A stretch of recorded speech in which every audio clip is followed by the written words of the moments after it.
नमस्कार दोस्तों, आज फिर आपका स्वागत है क्राउन इमिग्रेशन के यूट्यूब चैनल पर। तो आज का हमारा जो डिस्कशन रहेगा वो है एमबीबीएस इन यूरोपियन और शेंगन कंट्रीज़ के बारे में। पहले मैंने वीडियो बनाई थी, जितनी भी हमारी सीएस कंट्रीज़ हैं या रशियन कंट्री है, यूएसएस कंट्रीज़ हैं, उनके बारे में मैंने एक कंप्रहेंसिव डिस्कशन की थी 12 कंट्रीज़ के बारे में। अगर आप उनमें जाना चाहते हैं, उनकी फीसिस क्या हैं, जो हमारे कंसल्टेंट हैं, जितनी बड़ी डिग्री है उतनी बड़ी उनकी कंसल्टेंसी चार्जेस हैं, वो किस वे से लेते हैं, कैसे बच्चों को और पेरेंट्स को मोटिवेट करते हैं। बस एक ही चीज़ रहती है कि वहाँ का जो वीज़ा सक्सेसफुल रेट है बहुत अच्छा है। अगर वहाँ से बच्चा एमबीबीएस करके आता है तो वो बच्चा बहुत इजीली यहाँ आने के बाद अपना एमसीआई का एग्ज़ाम क्लियर कर लेता है। हम कैंपस के अंदर इस टाइप की ट्रेनिंग प्रोवाइड करते हैं, वहाँ पे आपको इंडियन फूड मिलेगा, बहुत सारी गप्पे गुप्पे मार के केस रजिस्टर्ड करते हैं। हम किसी भी वीडियो में गप नहीं मारेंगे, फैक्ट बताएंगे। उसके बाद इट इज़ योर डिसीजन कि क्या करना है, आपने जाना है या नहीं जाना है। लेकिन हमारा ऑलवेज यही रहता है कि आपने अगर जाना है तो प्लीज़ एटलीस्ट अपने लेवल पर ज़रूर वर्कआउट करें। तो हर एक पेरेंट्स और हर एक बच्चे से अभी मैं कुछ चीज़ें शेयर करूंगा कि अगर आपका एमबीबीएस का ड्रीम है, अगर आपने एमबीबीएस फॉरेन कंट्रीज से करनी है, तो कुछ अभी मैं सजेशन दूंगा। हमारे चैनल के ऊपर एमबीबीएस से रिलेटेड बहुत सारी वीडियोस हैं, जिन्होंने अभी तक नहीं देखी वो भी हमारी वीडियोस को देख सकते हैं। तो जिन पेरेंट्स का, जिन बच्चों का बजट शेंगन कंट्रीज में ट्यूशन फीस अफोर्ड करने का है, तो उनको मैं स्ट्रांगली रिकमेंड करूंगा कि उन पेरेंट्स और उन बच्चों को शेंगन कंट्रीज में ही जाना चाहिए, क्योंकि शेंगन कंट्री से एमबीबीएस की बहुत ही ज़्यादा वैल्यू है। क्योंकि आपको 26 कंट्रीज़ की एक्सेसिबिलिटी मिलती है। 26 कंट्रीज़ में you can practise as a doctor without any restrictions. अगर आपने इंडिया में नहीं भी सेटल होना है, शेंगन कंट्रीज़ में भी सेटल होना चाहते हैं, तो आप इजीली सेटल हो सकते हैं। लेकिन आपको मैं झूठा मोटिवेशन नहीं दूंगा, उसके अंदर कुछ कंडीशंस भी हैं। वो कंडीशंस क्या हैं? आपको उस स्पेसिफिक कंट्री की लोकल लैंग्वेज जरूर क्लियर करनी पड़ेगी। तो वो एक इसके अंदर हर्डल है। वो क्लियर करने के बाद जो बाकी की फॉर्मेलिटी है, रजिस्ट्रेशन की फॉर्मेलिटीज़ है, that is very very easy. क्योंकि बलूनिया एजुकेशन सिस्टम है, हर एक कंट्रीज़ का जो एजुकेशन सिस्टम है वहाँ पे मिलता जुलता है। ये 40 कंट्रियों का अपना उन्होंने बलूनिया एजुकेशन सिस्टम बनाया था कि अगर आप इन 40 कंट्री में पढ़ते हैं, यूरोपियन कंट्रीज़ हो गई, शेंगन कंट्रीज़ हो गई, उनके साथ कुछ लगी हुई और कंट्रीज़ है, जैसे बाल्कन स्टेट हो गई, तुर्की हो गया, ऐसे कंट्रीज़ मिला के ये 40 कंट्री बनती है। उन्होंने कहा कि अगर ये 40 कंट्रियों की यूनियन बना दी, इन किसी भी कंट्री से बच्चा कोई एजुकेशन लेता है तो दूसरी कंट्री में जाता है तो उसको ईजिली एक्सेप्ट किया जाएगा without any problem.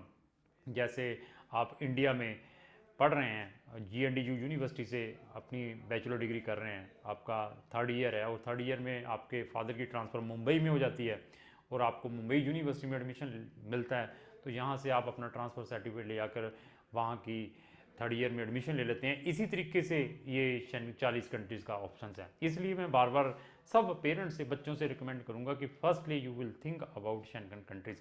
But consultant कोई नहीं भेजेगा आपको शेंगन में। उसको मालूम है कि बहुत जोर लगता है शेंगन कंट्रीज़ में, वीज़े का लफड़ा है, एडमिशन का लफड़ा है, हमने तो वहीं भेजना है। यहाँ पर बस डॉक्यूमेंट को पैकेट बनाया, फेंक दिया और पैसा आ गया। ईजी वाली कंट्री में भेजना है, मेहनत करने के लिए कोई इंटरेस्टेड नहीं है।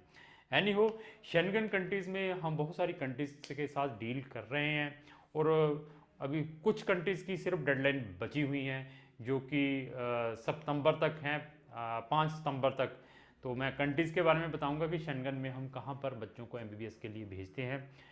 तो ऑस्ट्रिया जर्मनी के बारे में मैंने बता दिया था कि वहाँ पर फ्री स्टडी है, लेकिन इट इज़ वेरी डिफ़िकल्ट, क्योंकि वहाँ जाकर पहले लैंग्वेज आपको B2 करनी पड़ती है, फिर आपका स्टूडिंग कॉलेज लगता है, फाउंडेशन प्रोग्राम है 1 साल का, उसके बाद फिर आपकी एमबीबीएस स्टार्ट होती है। बट जो ये कंट्रीज़ है यहाँ पर आपकी एमबीबीएस डायरेक्टली स्टार्ट हो जाएगी। यहाँ पर भी 6 ईयर की है। पहले हम बाल्टिक स्टेट की बात करेंगे, Latvia, Lithuania and Estonia. In countries में हम बच्चों को एमबीबीएस के लिए भेजते हैं। इनकी सबकी डेट जो अभी ओवर हो चुकी है, लेकिन आपने फिर भी जाना है तो आपको ये पहले फाउंडेशन लगाकर एडमिशन दे सकते हैं। पहले आपका फिर फाउंडेशन चलेगा, फिर आपकी मेन स्टार्ट होगी स्टडी। बट अगर आप हमें पहले मिलते तो आपको हम सितंबर इनटेक में आपका इजीली यहाँ पर एडमिशन ऑर्गेनाइज करवा सकते थे। लेकिन मैं सबसे रिकमेंड यही करूँगा कि आपको अपने बच्चों को इन कंट्रीज़ में भेजना चाहिए। फिर हमारे पास जो अनदर कंट्रीज़ आती है, पोलैंड है और हंगरी है। उन कंट्रीज़ में भी हम बच्चों को MBBS के लिए भेजते हैं। और चेक रिपब्लिक, ये भी शेंगन कंट्रीज़ हैं, इनमें भी बच्चे इजीली एडमिशन ले सकते हैं। इनके छोटे मोटे एंट्रेंस एग्ज़ाम हैं online, they will take the screening test either on Skype, और जहाँ एक ऑनलाइन टेस्ट देते हैं बच्चे को, वो क्लियर करना पड़ता है। तो यहाँ पर बच्चा इजीली एडमिशन्स ले सकता है और MBBS कर सकता है, बहुत ज़्यादा बेनिफिट है। तो यहाँ की जो ट्यूशन फीसिस है वो है 12,000 यूरो की साल की फ़ीस है। अगर अकोमोडेशन की बात करें वो 200 यूरो की है। तो ये एक्सपेंसिव है, लेकिन बहुत सारे बच्चे यहाँ पर MBBS करते हैं। बहुत सारे इंटरनेशनल स्टूडेंट्स आते हैं, इवन रशिया से भी यहाँ पर स्टूडेंट्स आते हैं, जर्मनी के स्टूडेंट इन कंट्री से आकर MBBS करते हैं, स्वीडन फ्रांस के भी स्टूडेंट इन कंट्रीज़ में आके MBBS करते हैं। तो इन कंट्रीज़ में आप अपनी MBBS करें।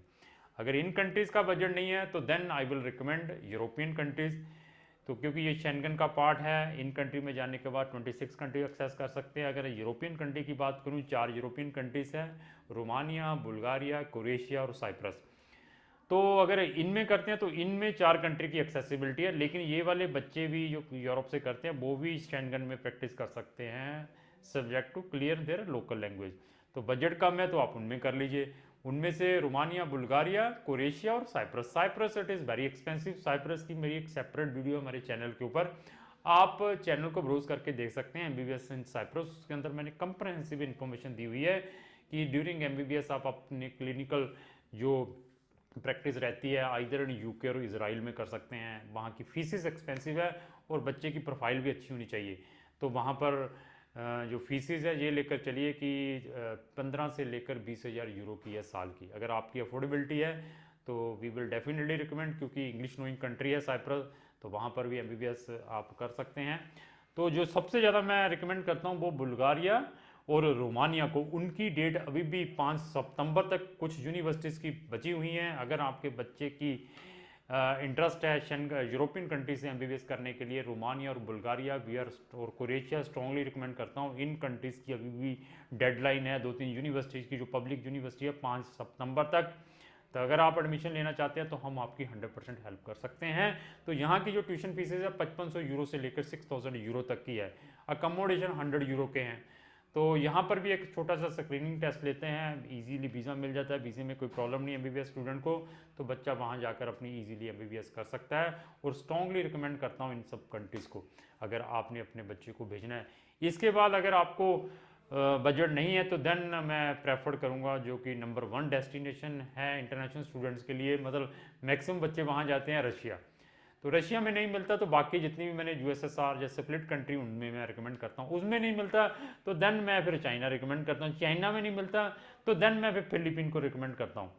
तो हम आपके बच्चों का इजीली इन सब कंट्रीज़ में MBBS में एडमिशन ऑर्गेनाइज करवा सकते हैं। अगर आपका MBBS से रिलेटेड कोई भी क्वेरी है, इवन PG इन मेडिकल से रिलेटेड कोई भी क्वेरी है, इवन USMLE के बारे में कोई भी क्वेरी है, P11 इन UK के बारे में कोई भी इंक्वायरी है, IMET जो कि इटली में चलता है वहाँ पे एडमिशन लेने के लिए कोई भी क्वेरी, IMET की तो अभी डेट ख़त्म हो चुकी हैं, सारी सीटें फिल हो चुकी हैं जिन बच्चों ने एग्ज़ाम देना है।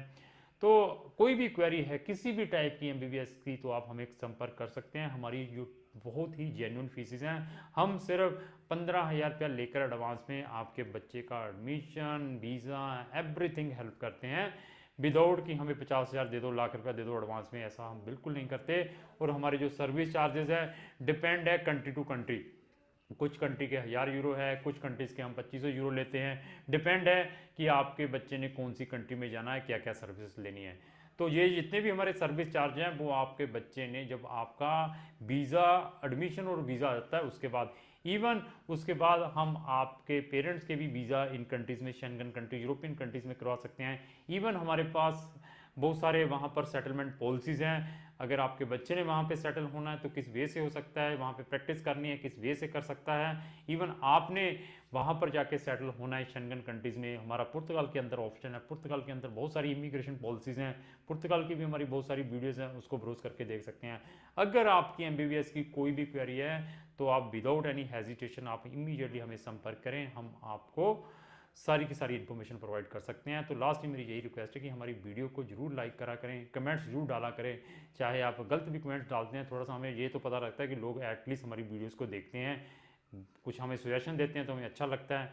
उनके सजेशन के अकॉर्डिंग हम अपने जो वीडियोज़ को और इम्प्रूव करते हैं। तो लास्ट में मेरी यही रिक्वेस्ट है कि अगर हमारी ये वीडियो अच्छी लगती है इसको लाइक एंड शेयर करना ना भूलें। Thank you.